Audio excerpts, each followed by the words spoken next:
And the story is new at noon. Police departments across the state are using a new change to the state's open records law to keep the locations of flock license plate cameras secret.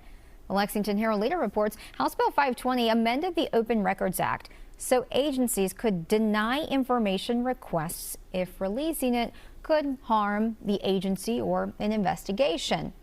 Flock cameras capture license plates and cars on public roads. Police departments in several cities, including Richmond, Bowling Green, and Frankfort, have all denied requests for camera locations. The Attorney General has upheld those denials.